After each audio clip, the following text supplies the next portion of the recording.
Okay, well, this is just the start of my stream.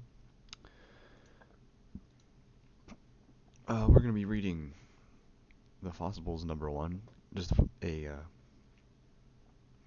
quick thing there.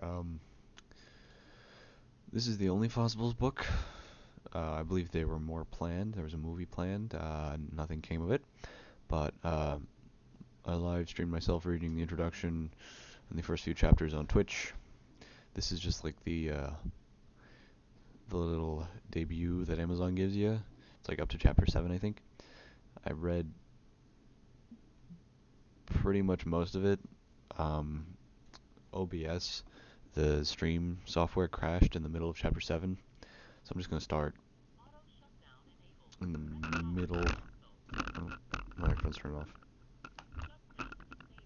Okay, I'm gonna start in the. I'm gonna start at the beginning of chapter 7 because this is the first video that I'm putting out of me reading this. Um, so yeah, I'm not really sure. What I'm doing, but let's just get into it.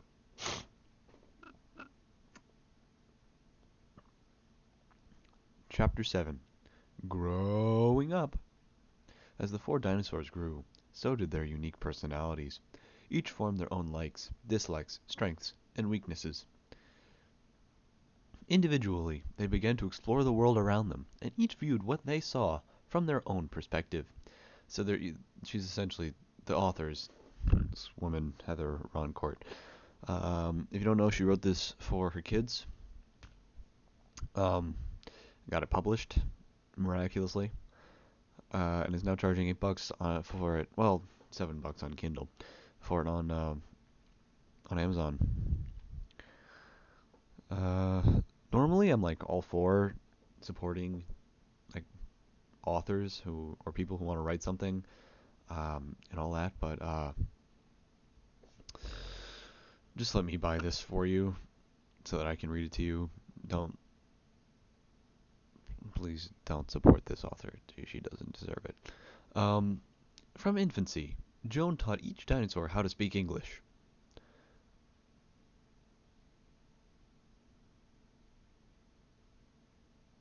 From infancy, Joan taught each dinosaur how to speak English.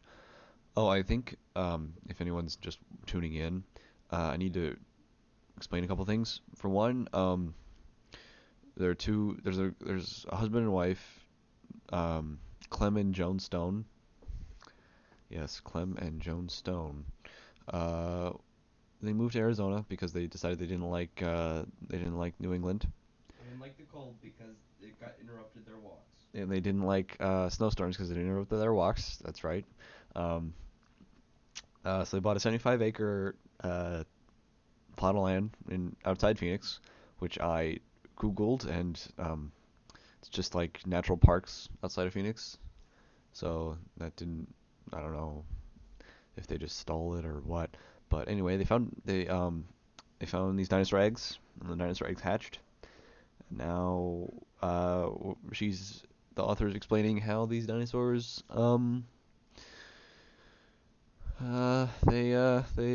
got their own personalities. Okay. From infancy, Joan taught each dinosaur how to speak English. Deb, who is like a Parasaurolophus, and Trex, who is a T-Rex, that's obvious, became more proficient at it earlier than Riz, who is like a Triceratops, I think, and Braun, who's a Brontosaurus, did. When Deb was 4 years old, Joan noticed she had the ability to speak and understand other languages very easily. I mean, they only speak English, so I don't know how she figured that out. She was like watching French television or like Spanish television and just started speaking Spanish. As she got older, she continued to develop this skill and learn more languages. By the time she was 8, Deb spoke fluent Italian, Spanish, Chinese, and Russian.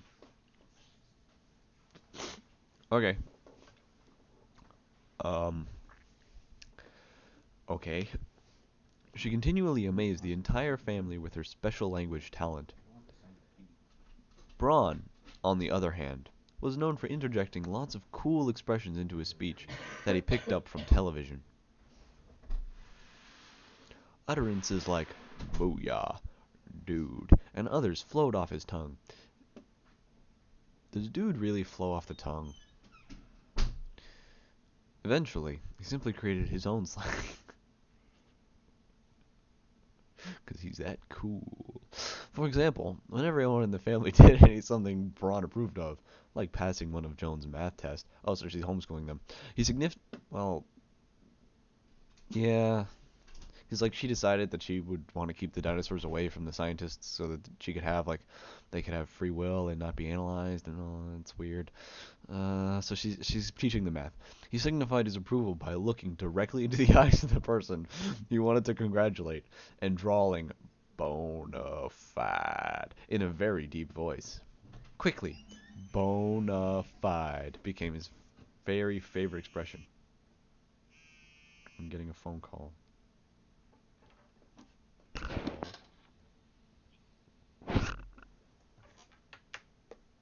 Hello?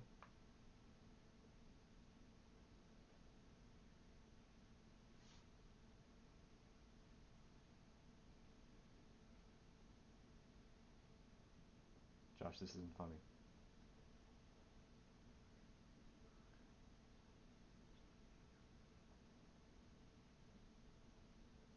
Okay.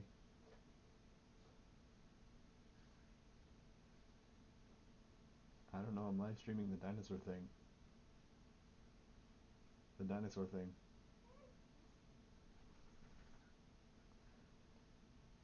I'm I'm I'm live streaming the dinosaur thing.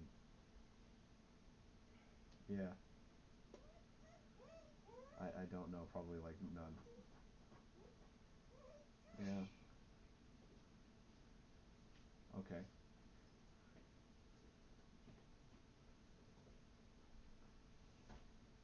Um, I'd have to ask, but yeah, sure. I'm willing to do that.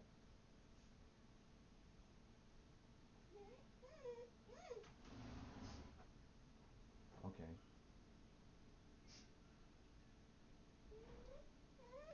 Okay. Shh.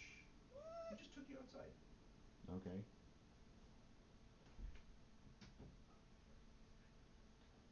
I am.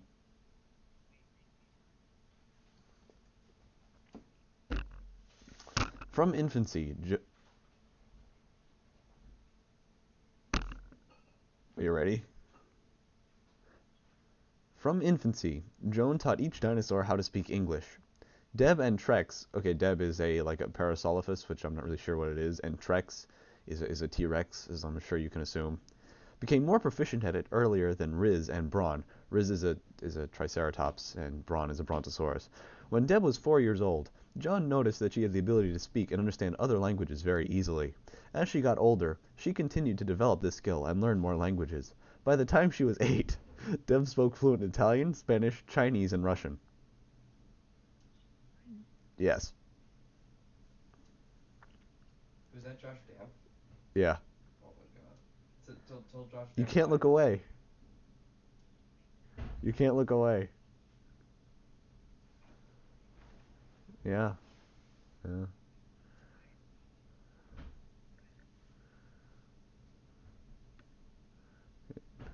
Okay. See you later. Tell Josh Dam I said hi. Oh, Eamon says hi, by the way.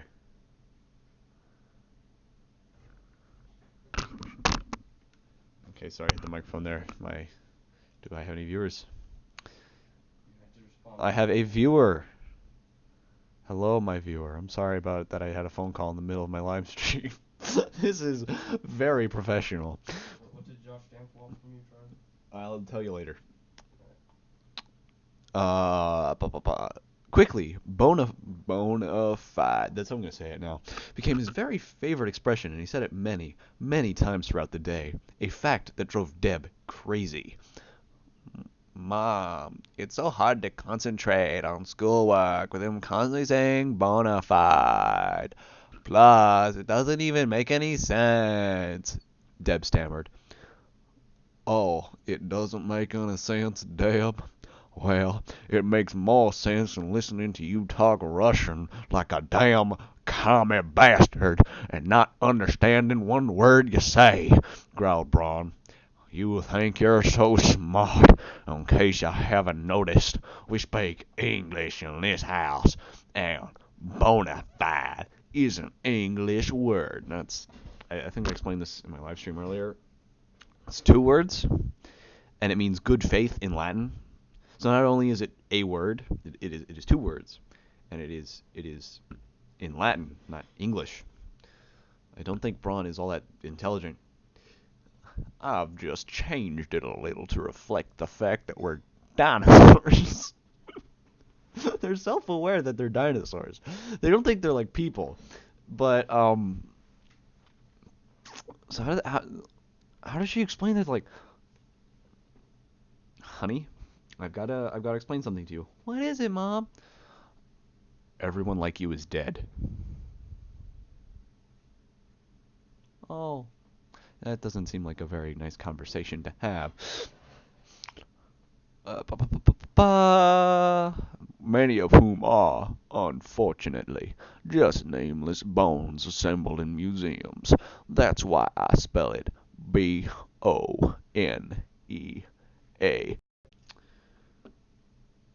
So apparently OBS has a tendency of crashing on my computer. So we're just going to ignore the technical difficulties and just roll with it.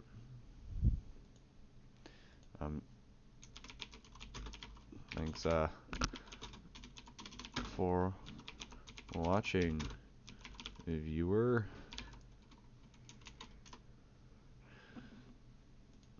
There you go. Appreciation. Okay. Ron, on the other hand, was okay. Wait. Uh, "It may very well be an English word." Ellipsis. Deb began to interrupt Braun, but Joan cut her off. "No, no, stop fighting. We've listened to the two of you bicker more than any of us care to. Braun, go outside for a while, and..." I think that should be two words, a while, not a while. And maybe that's wrong, but okay. "And leave Deb alone. Deb, clean up your computer deck so Trex can use it later."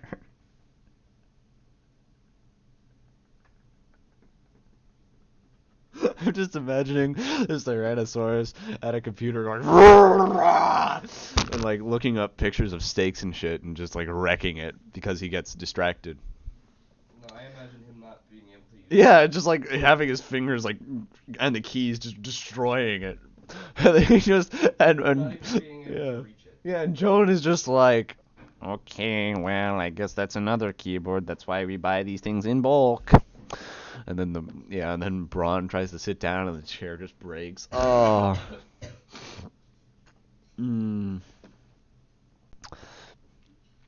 Ordered Joan. "Let's all meet back here in 10 minutes." All four dinosaurs dispersed quickly. Riz went to the refrigerator for a bottle of Dino Aid. Is that like dinosaur AIDS? And Trex jumped on the treadmill to pass the time. Does he just jump on a treadmill? You don't jump on a treadmill. You jump on a trampoline. Treadmill's the thing for like running, right? It's like jumping up and or is she saying like he went on the treadmill? That's confusing me. Charlie, guess what card I just got? I don't care. Elite Barbs. Deb went to her room, and Braun went outside.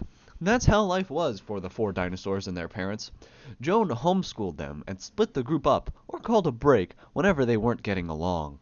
That way, everyone had time to cool off and come to their senses.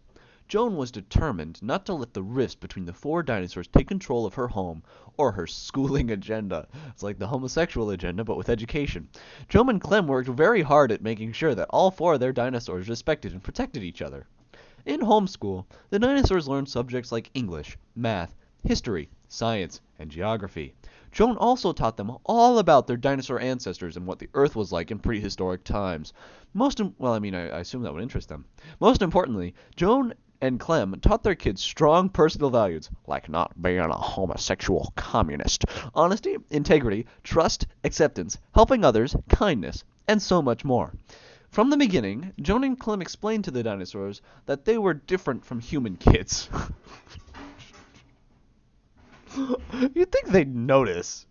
They instructed them not to allow themselves to be seen by humans because, if they were to be seen, they might be in grave danger. Grave, get it? Like dead things? After all, people all over the world believe dinosaurs to be extinct. I mean,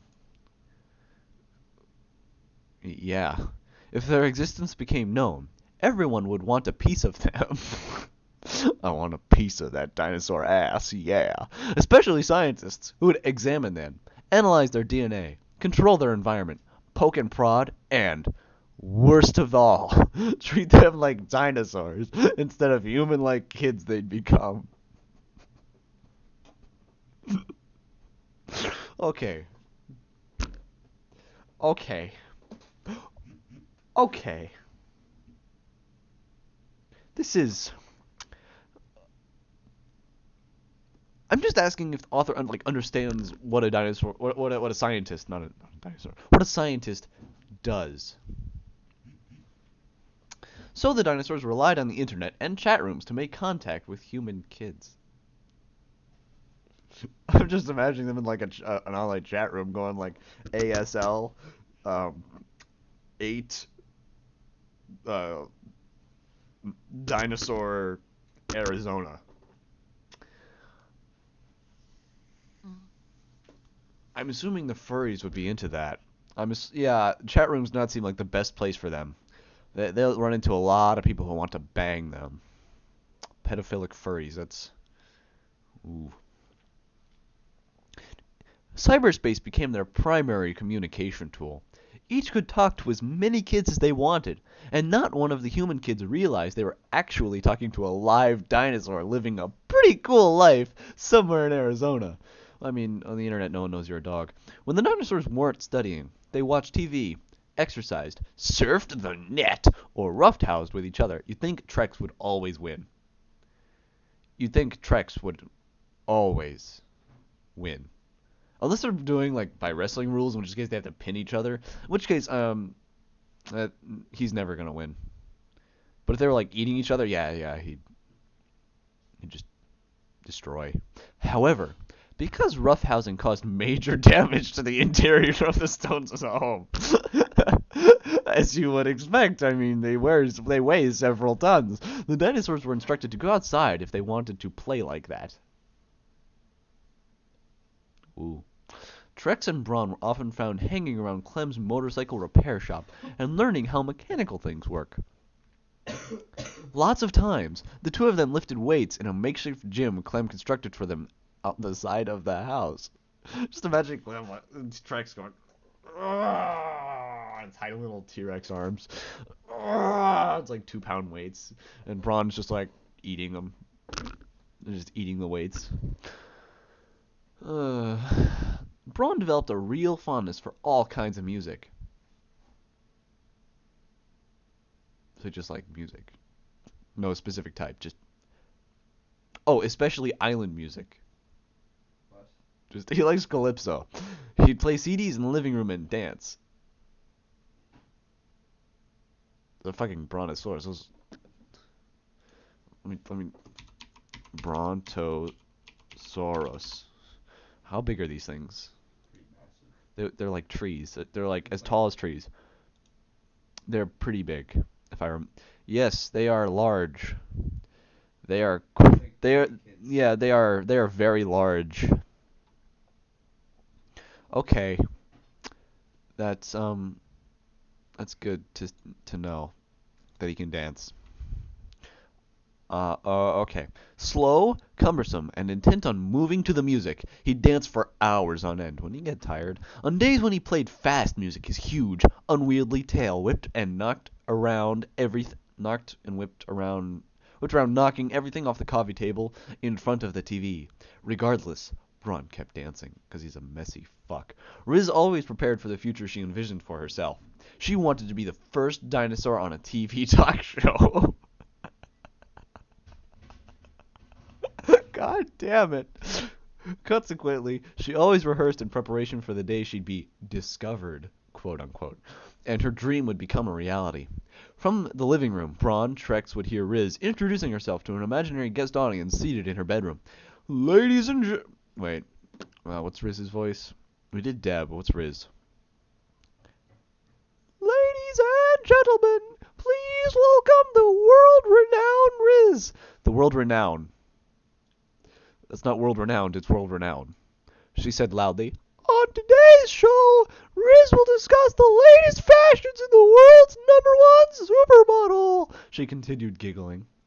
You know, Dad said while in a yoga position near Riz, you can't giggle like that if you want people to take you seriously. I know, but it's funny. One day my audience may be packed, and then who cares if I giggle so long as I look good? She giggled again. Remember, kids, it doesn't matter if you don't have a brain, so long as you look good. Rez, there's a lot more to know about the entertainment industry than just what looks good, Deb replied and stretched herself into a tree pose while closing her eyes. Riz dismissed her with a ceremonial, and rolled her eyes. Further ignoring Deb, she went back to introducing herself into the mirror above the dresser. Oh, okay, so Riz should be the Valley Girl, actually. I got that wrong, but I'm going to keep doing it my way. As the dinosaurs grew bigger, Joan made all of their clothes by hand. Periodically, she'd measure each of them for new outfits. I mean, why? They're dinosaurs. They don't need clothes. They're lizards. They don't need clothes. The boys were easy. So too was Deb, for that matter. But Riz was a different story because she has big boobies. Riz always.